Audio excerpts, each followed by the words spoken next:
Hi, welcome to another edition of the Solid Rock Collection. Thanks so much for tuning in. And I love to spend the few next moments with you looking at a few verses in John chapter 7. The first verse says he wouldn't go to Judea, Jesus wouldn't, because the Jews were seeking to kill him. And verse 2 said it was about to be the Feast of Tabernacles, or Booths. Josephus speaks of it as the holiest and greatest of the feasts, like the biggest deal out of all of those three feasts that all of the men of Israel were required to appear before the Lord. So it was massive event, gathering. And so verse 3 says, his brothers therefore said to him, in light of that huge event that was about to take place, depart from here and go into Judea, that your disciples may also see the works that you are doing. For no one does anything in secret, while he himself seeks to be known openly. If you do these things, show yourself to the world, for even his brothers did not believe in him. So his brothers say, depart. You're here in this obscure place in Galilee, where so many in the previous chapter departed from him when he was speaking about the having to drink his blood and eat his body. And it says many people said, this is too hard of a thing that you're saying. We're out of here.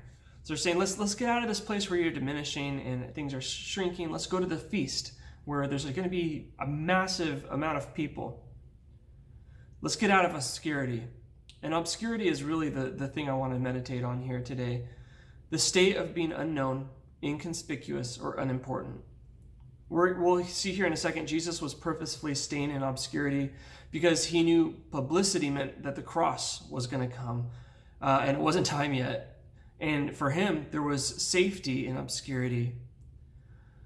But I think about it, and I think a majority of us fear it. Some of us like being invisible, but as far as being obscure, unknown, completely unimportant, we dread that. We fear that our things aren't going to matter, that there's not a degree of meaning when it comes to the invisible.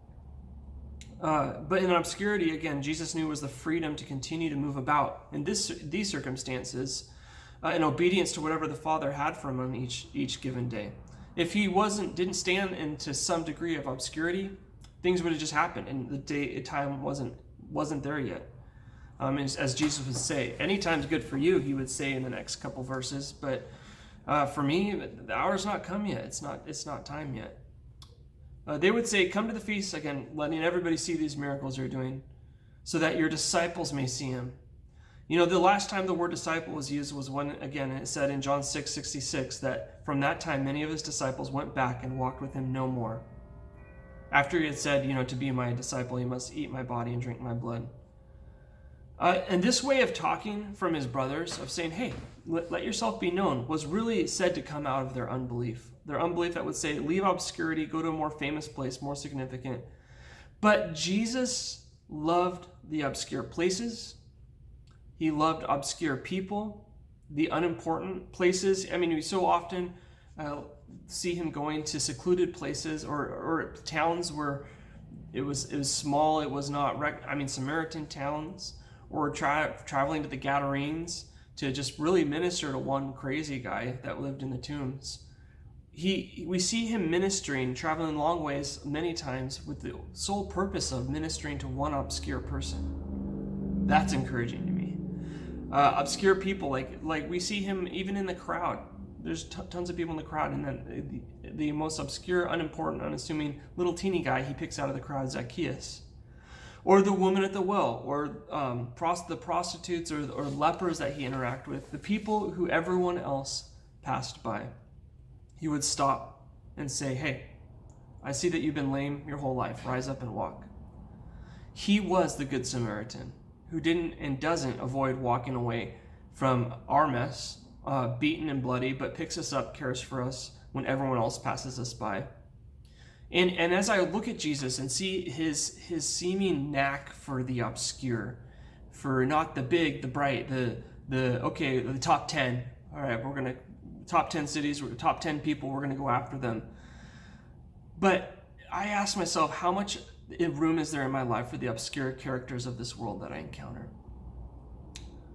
Who do I regularly pass by?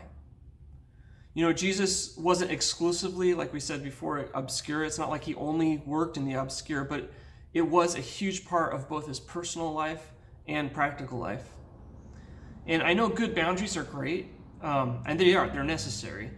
But sometimes I think when it comes to loving our neighbor, we can build a fence between our neighbor, which can be healthy, but then we decide to make it a 12-foot fence versus a 6-foot fence, so that when our neighbor trips, falls over, or gets cut or something, we don't even know that we need to call 911 because our fences can be so high.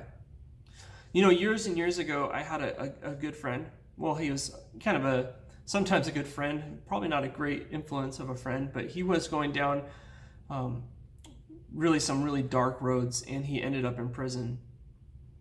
And after a few years, he got out. At that point, I had turned to the Lord. But while he was in prison, there was many times I thought about visiting him. Now, really, as I look back on it, I think, man, that was the Lord prompting me to say, hey, you should go visit this friend of yours. But I never did. I never reached out. I never sent him a letter. I never visited him. I didn't even attempt to get in contact with him. And time passed again, and he got out. He got out of that obscurity, place that can seem so lost.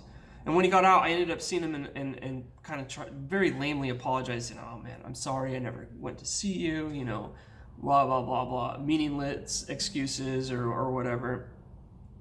But his response really crushed me. He said, Dave, it's okay. Nobody visited me, not even my parents. Man, I remember that story not infrequently because it just reminds me just how much I missed it. Yeah, he was lost in unimportant, obscure kind of, but Jesus said to visit those in prison. I missed it, and I think a lot of times I can still miss it today when I don't realize that some of the greatest, most significant, most meaningful opportunities that the Lord brings in my way, or would have me as one of those good works He's prepared for me to do, I miss them because they are unknown, inconspicuous, or unimportant, and I let them be lost in obscurity.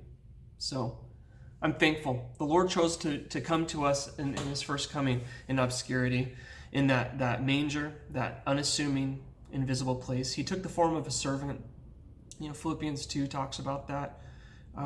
And He was constantly making Himself of no reputation and looking for those people that are in sometimes lost in unimportance and obscurity, not the top 10. And I'm thankful because some of us might think we're those kind of top 10 people, but most of us can say, you know what, I fit more in the obscure realm of things.